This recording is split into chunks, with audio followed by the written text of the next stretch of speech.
اس session میں ہم classification of assessment کے دو جو پارٹ ہمارے پاس رہ گئے تھے ان کے بارے میں ڈسکشن کریں گے. ایک تو یہ کہ classification of assessment in terms of its uses in class room, یعنی اور یوزز ان کلاس روم کے اندر بھی ہم نے 4 طرح کی اسیسمنٹ کلاسیفیکیشنز دیکھی تھیں. ان میں سے 2 تھیں پلیسمنٹ اسیسمنٹ اور ڈائگنوسٹک اسیسمنٹ. سو ہم اگر اس کو تھوڑا سا آپ کو ریمائنڈ کرانے کے لیے دیکھیں تو ہم نے کلاسیفیکیشنز 4 بتائی تھی کہ 4 طریقوں سے ہم اسیسمنٹ کو کلاسیفائی کر سکتے ہیں. ان 4 میں جو تیسرے نمبر پہ ہے use in class room instruction. اب ہم اس کی بات کریں گے، اور اس کے لحاظ سے اگر ہم دیکھیں تو کلاس روم اسیسمنٹ کو انسٹرکشن میں یوز کے لحاظ سے ہم نے 4 حصوں میں تقسیم کیا تھا: placement assessment, diagnostic assessment, formative assessment اور سبمیٹیو اسیسمنٹ. ان میں سے اس سیشن میں ہم پہلی 2 جو ہیں پلیسمنٹ اسیسمنٹ اور ڈائگنوسٹک اسیسمنٹ، ان کی تفصیل پہ تھوڑی روشنی ڈالتے ہیں. ان میں سب سے پہلے پلیسمنٹ اسیسمنٹ ہے.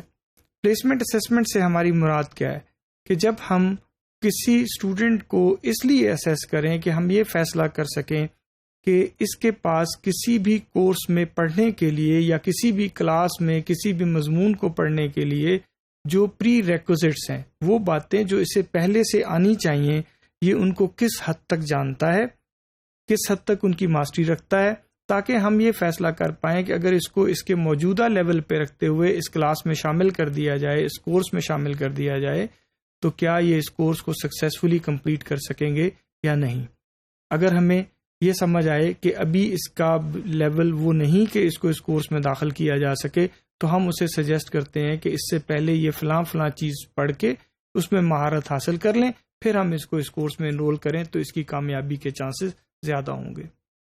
جب بھی ہم کسی اسیسمنٹ کلاس روم میں اس مقصد سے اسیسمنٹ کرتے ہیں کہ ہمیں یہ فیصلہ کرنا ہے کہ اسٹوڈنٹ کو کہاں پلیس کرنا چاہیے، اس کی موجودہ صلاحیت علم کے لحاظ سے یہ اس کورس میں کہاں پلیس کیا جا سکتا ہے، یہ فیصلہ کرنے کے لیے جو اسیسمنٹ ہے اس کو ہم کہتے ہیں کہ یہ پلیسمنٹ اسیسمنٹ ہے. پلیسمنٹ اسیسمنٹ کو اگر آپ دیکھیں تو اس میں ہم کیا ڈٹرمن کرتے ہیں، ہم یہ چیز فیصلہ کرتے ہیں کہ اس کا لیول آف نالج کیا ہے کسی بھی کورس کے بگننگ پہ. سو اس کی ٹائمنگ بنیادی طور پہ ہمیشہ کسی بھی کورس کے کسی پروگرام کے آغاز میں ہوتی ہے، اور اس وقت اس کو کرنے کا مقصد اسٹوڈنٹ کو یہ بتانا یا خود یہ فیصلہ کر سکنا ہوتا ہے کہ اس موجودہ لیول آف نالج کے ساتھ اور سکلز کے ساتھ کیا یہ اس کورس میں انرول کیا جا سکتا ہے یا نہیں کیا جا سکتا. دوسرا، اس کو دیکھنے کا طریقہ یوں بھی ہو سکتا ہے کہ اگر آپ کلاس ٹیچر ہیں اور آپ پہلے آ کے بچوں کی پلیسمنٹ اسیسمنٹ کر لیتے ہیں تو اس سے آپ کو یہ فائدہ ہوگا کہ آپ ایز اے ٹیچر اپنے لیسنز اس طریقے سے پلان کر کے لے کے آئیں کہ وہ ان تمام بچوں کی ضروریات کو پورا کر سکتے ہوں. یہ دونوں کام کرنے کے لیے آپ کے نزدیک، اگر آپ کو ایز اے کلاس ٹیچر میں دیکھوں تو آپ کے نزدیک یہ دوسرے والا کانسیپٹ زیادہ اپلیکیبل ہے، کیونکہ کلاس میں بچے تو پچھلی کلاس سے پروموٹ ہو کے آ جاتے ہیں. اب ہمیں یہ دیکھنا ہے کہ میں نے کل سے لیٹس سپوز کہ انہیں سائنس پڑھانی شروع کرنی ہے، تو مجھے یہ تو سمجھ آئے کہ سائنس پڑھنے کے لیے جو علم انہیں پہلے سے آنا چاہیے وہ ان کے پاس کس حد تک ہے، اور اگر نہیں ہے تو مجھے ایک اندازہ ہو جائے کہ اس کے اندر مجھے کتنا میک اپ کرنا پڑے گا تاکہ یہ اس پوائنٹ پہ آ جائیں کہ یہ اب پڑھائی جانے والی چیز کو سمجھ سکیں. اور اس کے لیے ہم بچوں کو کا انٹرسٹ، ان کا ایپٹیچیوڈ، اس سبجیکٹ میں ان کا نالج، ان چیزوں کو سامنے رکھتے ہوئے ان کے لیے پڑھائی کا کریکٹ راستہ جو ہے، کریکٹ پاتھ جو ہے، وہ ہم متعین کرنے میں اپنی مدد اس طریقے سے حاصل کرتے ہیں اس پلیسمنٹ اسیسمنٹ کے ذریعے سے ایز اے ٹیچر. اگر آپ اس کی چند مثالیں کلاس میں لینا چاہیں تو ہم ایسے کہہ سکتے ہیں کہ اس کے لیے ہم ریڈینس ٹیسٹ بناتے ہیں. ریڈینس ٹیسٹ یہی ہوتا ہے کہ جو ابھی میں نے پڑھایا نہیں لیکن اس کو پڑھانے کے لیے جن چیزوں کا پہلے سے آنا ضروری تھا، میں نے کیا وہ دیکھ لیا کہ ان کو وہ اس لیول تک آتی ہیں جس حد تک یہ ضروری ہے. یا اس کے ساتھ اگر آپ کسی پروگرام میں ایڈمیشن کی بات کر رہے ہیں تو ہم ان کا ایپٹیچیوڈ ٹیسٹ لے کے یہ چیک کر سکتے ہیں. اگر آپ کسی پرٹیکولر کورس کے اندر کچھ خاص طرح کے ٹاپکس کی بات کر رہے ہیں تو ہم ان کا ایک پری ٹیسٹ لے لیتے ہیں کورس سے پہلے. پری ٹیسٹ سے مراد یہ ہے کہ ہم ایک ایسا ٹیسٹ بناتے ہیں جو کہ کورس کے آبجیکٹیوز کو سامنے رکھ کے بنایا جاتا ہے اور یہ دیکھا جاتا ہے کہ اس کورس میں جو چیزیں میں کروانے جا رہا ہوں ان کے بارے میں آج اس کا علم کتنا ہے، یہ کتنا جانتا ہے، تاکہ میں اس کو اس سے آگے پڑھانا شروع کروں اور یہ آگے جا کے اس چیز کو سکسیسفلی حاصل کر لے جو میں پڑھانا چاہ رہا ہوں۔ اسی طرح سے آپ اس کو دیکھنے کے لیے سیلف رپورٹ بھی ایک طریقہ پایا جاتا ہے، سیلف رپورٹ انوینٹریز کہتے ہیں۔ میں نے اس میں یہ ہوتا ہے کہ جس کو پڑھانا ہے، جس کو اسیس کرنا ہے، آپ اس کو ہی انٹرویو کر کے یا اس کے ساتھ گفتگو کر کے آپ یہ فیصلہ کر لیتے ہیں کہ اس کو کتنا آتا ہے، بجائے اس کے کہ آپ اس کا کوئی ریٹن ٹیسٹ لے لیں۔ لیکن ان میں سے کوئی بھی شکل آپ استعمال کریں، اس کا مقصد یہی ہے کہ ہم کریکٹ طریقے سے یہ فیصلہ کر سکیں کہ جس چیز میں، جس کورس میں، جس سبجیکٹ میں، جس پروگرام میں یہ بچہ انرول ہونے جا رہا ہے، اس پروگرام کو سکسیسفلی پورا کرنے کے لیے اسے جس طرح کی نالج اور سکلز چاہیے وہ اس کے پاس آج ہیں یا نہیں ہیں۔ اگر نہیں ہے تو اگر ٹیچر نے اپنے لیسنز میں ان کو کیسے میک اپ کرنا ہے، اور اگر وہ اس میک اپ نہیں کی جا سکتی تو اس بچے کو پہلے ہم نے کون سا اور کورس پرپوز کرنا ہے جس کو یہ کمپلیٹ کرے گا تو پھر یہ اس پروگرام میں داخلہ لے سکتا ہے۔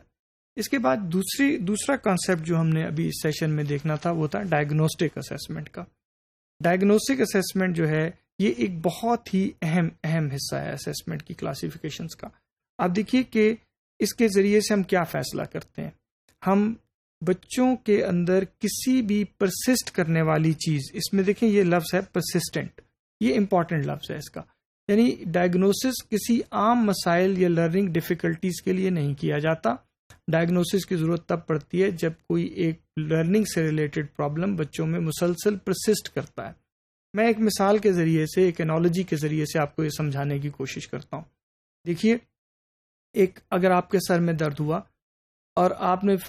سب سے پہلے تو اس کا علاج آپ خود ہی کر لیتے ہیں، آپ دوائی لے لیتے ہیں اور آپ کو اگر اس دوائی کے کھانے سے آرام آ جاتا ہے تو آپ کسی سے بھی مشورہ نہیں کرتے اور مسئلہ حل ہو جاتا ہے۔ لیکن اگر آپ نے ایک دوائی لی اور آپ کا سر درد ٹھیک نہیں ہوا تو پھر آپ دوائی بدلتے ہیں خود سے، یا پھر جب یہ پرابلم رہتا ہے آپ کے علاج کرنے کے باوجود یہ ختم نہیں ہوتا تو پھر آپ فیصلہ کرتے ہیں کہ اب آپ فزیشین کو یا ڈاکٹر کو جا کے دکھاتے ہیں۔ اور ڈاکٹر بھی آپ کو پہلی دفعہ جاتے ہیں تو وہ اس پہ بہت فوری طور پہ کوئی دوائی، آپ کو کوئی بڑی سی دوائی تجویز نہیں کرتے۔ ایک عام دوائی جو عام طور پہ سر درد کے لیے استعمال ہوتی ہے وہ آپ کو دیتے ہیں کہ آپ یہ کھا لیجئے، جا کے یہ پیناڈول کی ٹیبلٹ لے لیجئے، آپ کو آرام آ جائے گا۔ اب وہ دوائی آپ کھاتے ہیں اور پھر جا کے دوبارہ بتاتے ہیں جب کہ بھئی اس سے میرا مسئلہ حل نہیں ہوا، تو پھر ڈاکٹر آپ کو مختلف طرح کے ٹیسٹ سجیسٹ کرتے ہیں۔ وہ کہتے ہیں آپ اپنا بلڈ ٹیسٹ بھی کرا کے آئیے، آپ اپنا یورین ٹیسٹ بھی کروا کے آئیے، اسی طرح کے اور ٹیسٹ وہ آپ کو دیتے ہیں جو آپ لیبارٹری سے کروا کے رزلٹ دکھاتے ہیں۔ تو اس سے وہ فیصلہ کرتے ہیں کہ اصل میں اس پرابلم کی وجہ کیا تھی۔ یہ سر درد کی وجہ سے نہیں تھا، یہ کسی اور مسئلے تھا، آپ کا معدہ خراب تھا،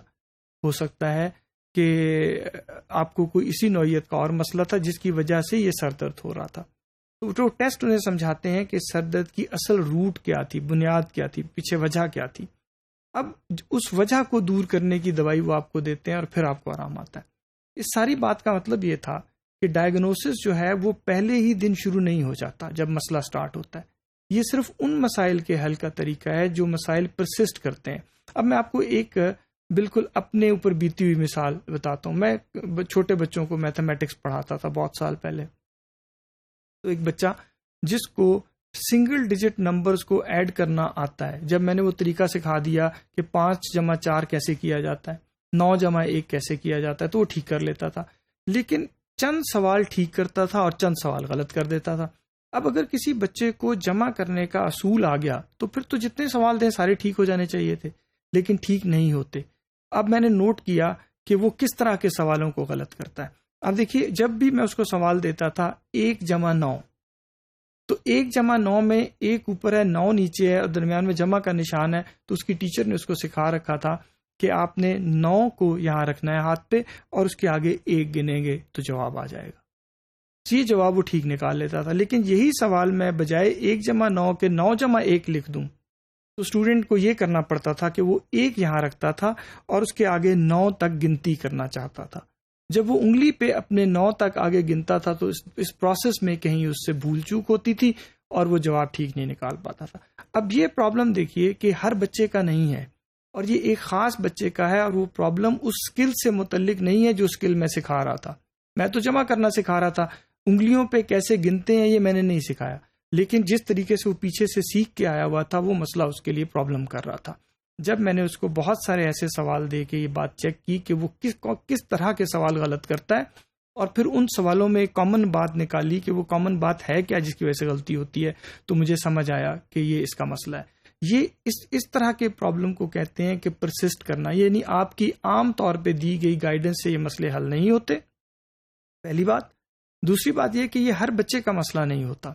یہ کسی خاص بچے کا مسئلہ ہوتا ہے، اور جب تک آپ اس انڈیویجول کو اٹینڈ نہیں کرتے اس کا یہ مسئلہ حل نہیں ہوتا. سو ڈائگنوسٹک اسیسمنٹ جو ہے نا جی، یہ بہت خاص طرح کے حالات میں بچوں کی ایسی لرننگ ڈیفیکلٹیز کو ایڈریس کرنے کے لیے استعمال کی جاتی ہے جن مسائل کا حل آپ کے عام طریقہ تدریس کے ذریعے سے نہیں نکل سکتا. سو یہ دو اہم ٹائپس ہم نے دیکھی، ایک ڈائگنوسٹک اسیسمنٹ اور ایک پلیسمنٹ اسیسمنٹ.